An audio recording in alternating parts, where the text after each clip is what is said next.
Bonjour les amis, bienvenue sur ma chaîne, je suis Martine et je suis ravie de vous retrouver encore une fois pour un énième bilan couture. Vous trouverez sans doute cette vidéo un peu décousue, mais après plusieurs essais et 5 jours de mise en ligne, elle n'est toujours pas éditée. Donc j'ai dû la raccourcir et faire des coupes drastiques dedans pour qu'elle puisse passer. Ma connexion internet ici n'est pas top, on n'a pas encore la fibre, on la mettra dès qu'elle sera dans la ville. Mais donc en attendant, je vous prie de m'excuser de cette vidéo un peu décousue, mais le cœur y est. En tout cas, allez, à bientôt. Un chemisier que j'ai réalisé pour moi. Et c'est je regarde là, le col châle Burda, le modèle 105 du magazine d'avril 2021. Alors, je n'ai pas ce magazine-là en 2021, j'achetais pas encore de Burda. C'est un modèle que j'avais vu, elle l'avait fait il y a longtemps, sur les bilans de Capécas. C'est Capucine qui l'avait réalisé ou qui le portait, je me souviens plus, j'avais beaucoup aimé. Je l'ai réalisé dans un chambré, c'est ma fille Caroline qui l'a acheté, ce chambré à Mondial Tissu. Elle en avait acheté 3 mètres et je lui avais fait une petite blouse dedans l'année dernière, la blouse Bloom de Maison Fauve.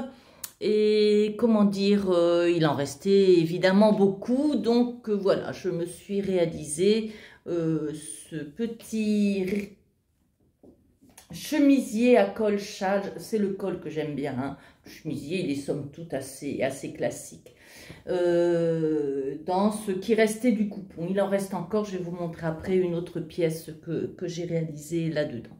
Alors, vous allez me dire, c'est pas fait exprès si la parmenture est en blanc, c'est parce que j'ai coupé les 2 pièces, j'ai coupé les 2 vêtements à la suite, et sauf que une fois que tout était coupé, je me suis rendu compte que oui, évidemment, la patte de boutonnage et il faut couper 4 fois, pas 2 fois. Et j'avais coupé que 2 fois, donc c'est pas grave, hein, j'ai mis en blanc, j'ai du beau coton blanc, ça va être joli. Vous voyez, j'ai mis ma petite étiquette à ma mode by Martine, hein, qui m'a été gentiment offerte par ma nièce, à qui je fais un coucou, ainsi qu'à toute la famille, à ses sœurs, enfin à tout le monde, hein. Bisous. Donc voilà. Les boutons, je les ai achetés ici au Maroc. Je les trouve très vintage, très années 60 avec leur gros trous. J'aime beaucoup.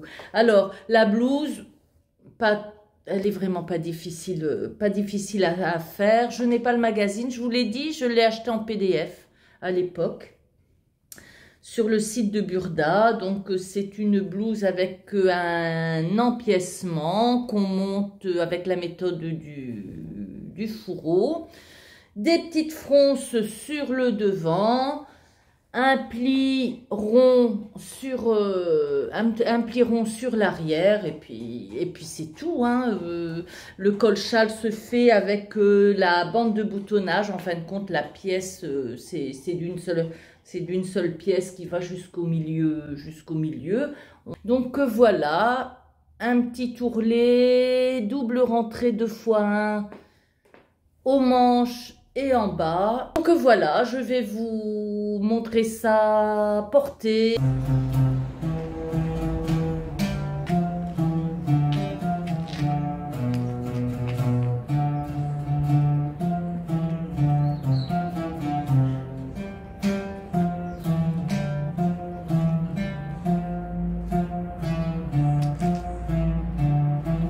Il reste un petit peu du coupon, je voulais le finir, hein. Bon, garder un petit bout comme ça, c'est pas la peine.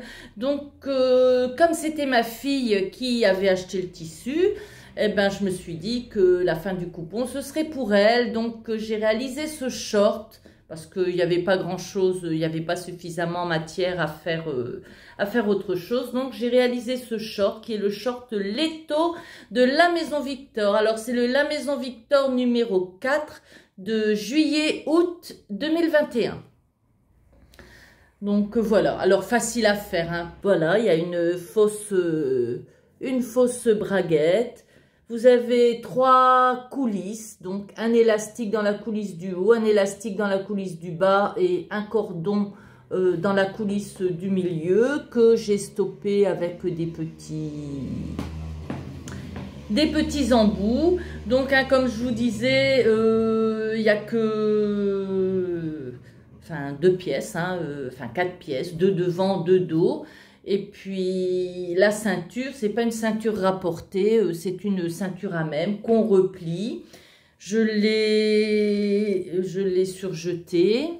Et puis voilà, on replie. Bon, là, c'est pas terminé parce que, comme c'est pas pour moi, il faut essayer le serrage. Si c'est trop serré, c'est inconfortable. Si c'est pas assez serré, ça tombe. Donc, j'ai pas fermé le dos. Du fait que j'ai pas fermé le dos, eh ben, j'y ai pas mis l'étiquette sur le dos. J'ai mis l'étiquette sur le côté. Voilà, ben, allez, bon, théoriquement, au niveau de l'élastique, ça devrait aller. Je l'ai fait en taille 40. Donc, voilà, le petit short Leto. Et la masterpiece de ce bilan, celle dont je suis la plus fière, c'est bien sûr le jean de mon mari. Donc, voilà. Je l'ai réalisé dans un jean clair. Lui, il ne porte que des jeans clairs. Il n'aime pas trop les denims foncés. Je l'ai réalisé dans un jean, une toile jean que j'ai acheté au Tissuren à Paris. Donc, voilà, ce jean. Alors, mais pourquoi est-ce que j'ai tant hésité à me lancer dans le jean par 101, le régular de l'atelier du jean de Sophie Valentoine. Mais alors ce bouquin, il est top de chez top. J'avais déjà essayé d'en faire un, oui, c'était l'année dernière. Et j'avais ouvert le livre et j'avais vu que les valeurs de couture, elles n'étaient pas pareilles selon l'endroit, machin, truc chouette. Oh, j'ai vite abandonné et cette année, j'ai repris en me disant il faut absolument que je fasse un jean parce que je vais vous montrer celui de mon mari, celui qu'il porte depuis des années. Regardez la poche, j'ai voulu lui en faire un pareil. Le cordonnet. Alors, le cordonnet, c'est un cordonnet très très épais que ma soeur m'a donné, qu'elle avait eu à sa belle-mère. Et franchement, il est très épais. Je l'ai mis sur la piqueuse, mais parfois, il avait du mal à avoir une bonne tension, à avoir des beaux points. Il était vraiment très, très épais. Regardez, ça a fait c'est vraiment des amalgames avec un fil miel plus fin. Ça aurait été mieux. Et d'ailleurs, j'avais du fil Madeira fin que j'avais eu quand j'avais acheté cette machine-là. Je l'avais eu à coudre et broder.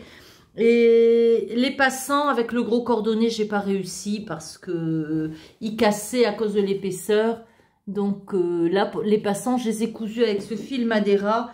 Et il aurait fallu que je fasse toutes les surpiqûres avec ce fil-là. Ça aurait été mieux adapté que le gros cordonnet que ma soeur m'avait donné. Bon. Ça a été fait comme ça, ça a été fait comme ça. Ce bouquin, il est du tonnerre. Vraiment, je suis surprise. Je vous dis, la seule difficulté que j'ai eue, ça a été de passer les passants, de mettre les passants. Et c'est pas une difficulté qui est due aux explications, c'est tout simplement une difficulté qui est due, qui est due à l'épaisseur. Hein, ça fait une belle épaisseur. Donc voilà, on lui a mis des rivets pour faire vrai jean. Les poches à l'intérieur, je les ai fait. Eh ben, il y a des sous dedans. Donc ça, c'est signe qu'il utilise. Donc ça a été fait avec du tissu doublure, hein, du satin doublure. Donc des poches à l'arrière. Vraiment le jean parfait.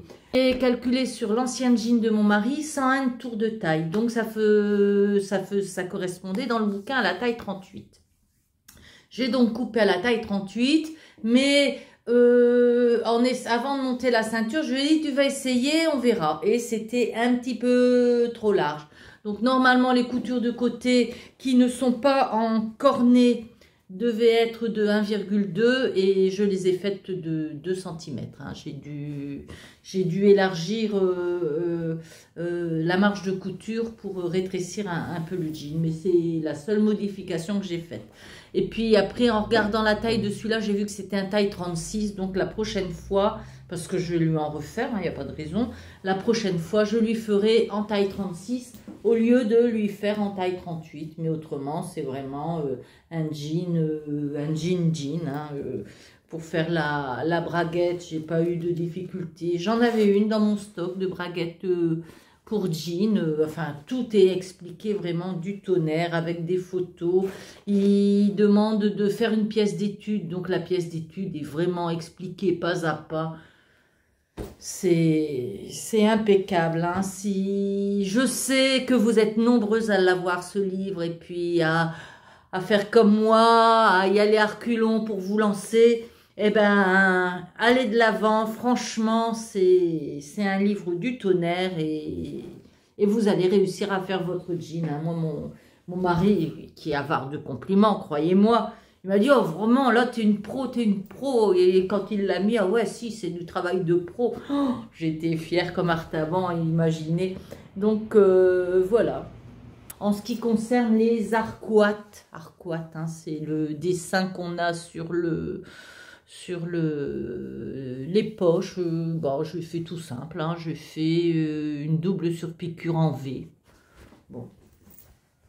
Donc voilà, le jean, des coutures... ah ouais, pourquoi j'ai fait... Si, là j'ai fait 3 surpiqûres au lieu de 2, parce que c'était ma première... Voilà, c'est ça. C'était ma première piqûre en cornet, et je n'avais pas suffisamment rentré le tissu à l'intérieur, ce qui fait que ça...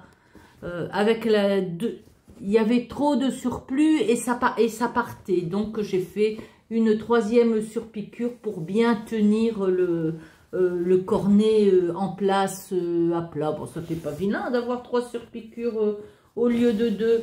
Et puis si je vous montre à l'intérieur, oh, je vais perdre 6 sous. Si je vous montre à l'intérieur, ben, c'est propre. Hein. C'est comme un vrai jean. Alors, je suis épatée. Franchement, je vous dis, je suis épatée d'avoir réussi à faire ça. Ça m'a pas semblé si difficile que ça parce que c'était vraiment très, très bien expliqué. Alors, mesdames qui avaient le livre et qui n'osaient pas vous lancer, lancez-vous. Allez, je vous montre les photos portées. Vous les avez déjà vues, je les ai mis sur Instagram. Mais je vous remontre quand même.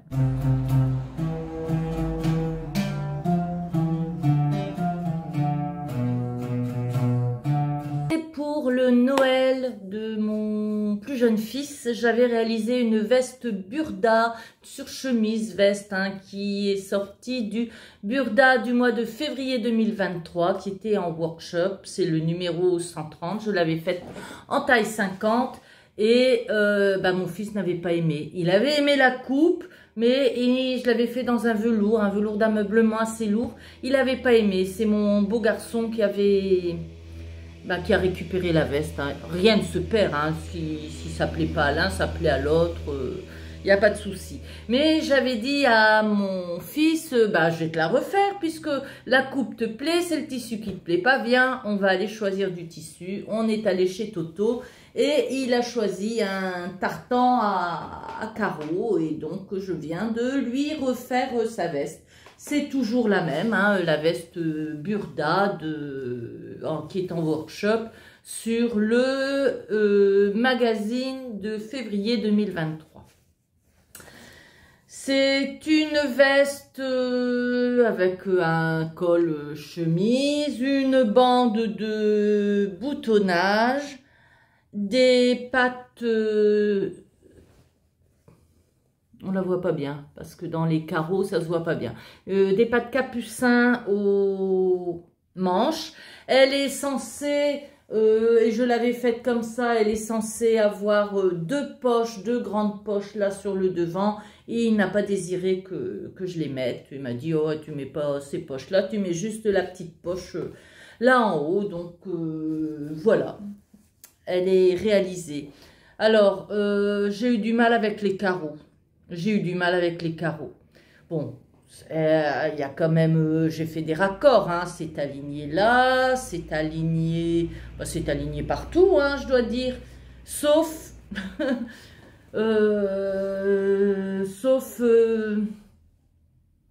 j'ai réussi à aligner horizontalement ou verticalement, mais j'arrivais pas à faire les deux.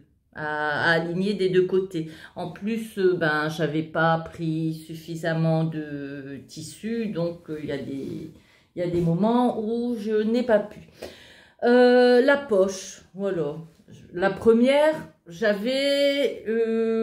l'avais coupée en fonction de l'envers. Mais quand on retourne, ben, c'est plus la même couleur. Ou c'est plus la même place, ce qui fait que ça n'allait pas. Je l'ai recoupé une deuxième fois, en faisant bien attention aux raccords verticaux, sauf que j'ai oublié les raccords horizontaux. Ah, je ne l'ai pas fait une troisième fois. Non, ça va, ça dépareille pas tant que ça, hein, ça ira. Et j'ai eu ce même problème, quoique c'est un problème un petit peu différent. Heureusement, ça ne se voit pas quand la chemise est fermée, mais la patte qui est en dessous, je vais vous la montrer, elle n'est pas dans le droit fil. Hein, regardez. Oh. Voilà, elle n'est pas coupée, aïe, aïe, aïe, aïe, aïe, aïe, aïe. Quand j'ai vu ça, je me suis dit, mince, j'avais plus de tissu, hein. En plus, c'est une parmenture, c'est une grosse pièce, hein. Je pouvais pas la recouper. Et ce qui s'est passé, et ça arrive souvent, ça m'est déjà arrivé, ça m'a pas servi de leçon parce que j'ai oublié. Là, je pense que la leçon est bien apprise. Du tissu à carreaux, quand on le plie, on est sûr du droit fil de la couche du dessus. On n'est jamais sûr du droit fil de la couche en dessous. Ce qu'il faut faire, c'est couper à plat sans plier le tissu. Parce que autrement, les raccords, ils vont d'un côté, ils vont pas de l'autre. Et le droit fil, il va d'un côté, mais en dessous, le tissu peut dévier. Quand j'ai vu ça, j'étais effarée. Puis après, j'ai regardé, je me suis dit, bon, ça va être la patte qui va tenir les boutons, donc elle sera en dessous. Quand la chemise sera fermée, ça ne se verra pas, mais c'est un gros défaut que je n'ai pas pu corriger. Hein. Donc encore là, vous voyez, j'ai bien fait les raccords horizontaux, enfin, mais verticalement, ben, c'est pas droit. Hein. Tant pis, tant pis, tant pis. Donc, c'est pas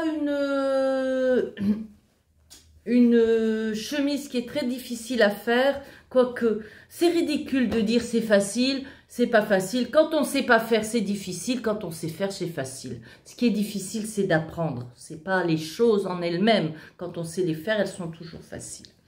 Donc, c'est un montage quand même, ça se fait, il y a un empiècement là, et cet empiècement ne se fait pas avec la méthode du fourreau. Il se pose en même temps que le col, et bon, moi, aux épaules, il est posé par une couture à la main. Bon, c'est invisible, hein, il n'y a pas de souci. Bon, j'ai aussi fait une couture à la main pour le bas de l'empiècement, parce que ça aussi, ça doit se faire. Mais après, j'ai mis une surpiqûre. Donc, pour bien maintenir.